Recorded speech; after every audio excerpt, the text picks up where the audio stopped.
বিকেল হলে পেটের মধ্যে কেমন ফুটবল খেলা শুরু হয়ে যায়, শুধু মন বলে কি খাবো কি খাবো, কি করা যায়। আসসালামু আলাইকুম, কেমন আছেন আপনারা সবাই? আজকে বিকেলবেলা ঘুম থেকে উঠে পেটের মধ্যে এমন ফুটবল খেলা শুরু হয়ে গেল, মনে হচ্ছিল সারাদিন মনে হয় কিছুই খাইনি আজকে একদম।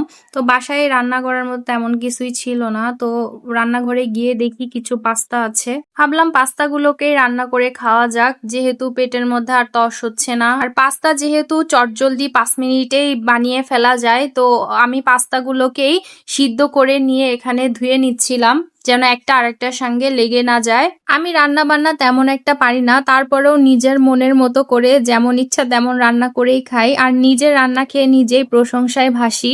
আহা, আমি এত ভালো রান্না কিভাবে করি! মাঝে মধ্যে নিজের রান্না খেয়ে নিজেই মুগ্ধ হয়ে যাই। এই যে দেখছেন, এখানে আমি একটা ছুরির সাহায্যে মরিচগুলো কুচি কুচি করে কেটে নিচ্ছি। দেখতে পাচ্ছেন আমি কি সুন্দর করে ছুরি দিয়ে আমি কেটেই যাচ্ছি একটার পর একটা, রসুন, পেঁয়াজ, মরিচ সবকিছু আপনাদের দেখানোর জন্যই কিন্তু আমি বোর্ডে এত সুন্দর করে এখানে কুচি কুচি করে কাটছি। এমনি টাইমে কিন্তু আমি বটি দিয়েই সবজি কেটে থাকি। তারপরে আমি রান্না করতে চলে আসলাম। এই তো কড়াইটা বসিয়ে দিলাম, এখন আমি একটার পর একটা দিব আর চটজলদি রান্না করে নামিয়ে ফেলবো। আপনাদের ভাইয়া কিন্তু আমার মতোই পেটুক, সেও খেতে অনেক পছন্দ করে। আপনাদের ভাইয়াও কিন্তু আছে আমারই সাথে ক্যামেরার ওপাশে। তো আপনাদের ভাইয়ারও অনেক ক্ষুধা লাগছে, সেও আমাকে প্রচন্ড তাড়া দিচ্ছে। দুপুরে একটু ঘুমাইছিলাম, সে ঘুম থেকে আমাকে টেনে তুলছে এই পাস্তা রান্না করে খাওয়ার জন্য।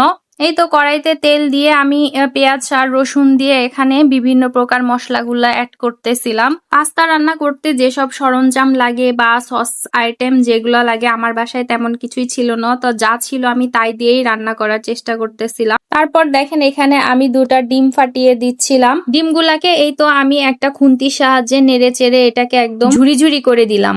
আমার রান্নায় তেমন ভুল ত্রুটি হয়ে থাকলে সবাই ক্ষমা দৃষ্টিতে দেখবেন, আমি তো রান্না পারি না তেমন, আগেই বলেছি। আর রান্নাটা একটা আর্ট, যে যার এলাকায় এক এক রকম এক এক ভাবে রান্না করে থাকে। এক এক এলাকায় এক এক রকম ভাবে রান্নার প্রচলন আছে, তো সেক্ষেত্রে যে যার পছন্দ মতোই রান্নাটা করে থাকে। এই তো আমি এখন ডিমের উপরে চিকেন আর টমেটো গুলো দিয়ে দিলাম। এখন এটাকে একটু নেড়ে চেড়ে নিব, এরপরে আমি পাস্তাটা দিয়ে দিব। পাস্তার সাথে এক একজন এক এক ভাবে সবজি অ্যাড করে থাকে, তো আমার বাসায় আজকে টমেটো ছিল, এছাড়া তেমন আর কোনো সবজি ছিল না যেটা পাস্তাতে দেওয়া যায়। আজকে শুধু পাস্তাতে আমি টমেটোটাই দিয়েছি। এটার সাথে অনেক সসও অ্যাড করা যায়, তো আমার বাসায় টমেটো সসও ছিল কিন্তু প্রায় শেষের দিকে, তো এটাকে আমি দেখেন ঝাঁকিয়ে ঝাঁকিয়ে নিচ্ছিলাম। যতটুকু সস বের হয়েছে তাতেই হবে, আজকের মতো চালিয়ে নেওয়া যাবে। তো এই ছিল আজকের পাস্তার ফাইনাল লুক। কে কে আমার মতো পাস্তা খেতে পছন্দ করেন কমেন্ট করে জানাবেন। ভালো থাকবেন সবাই, আল্লাহ হাফেজ।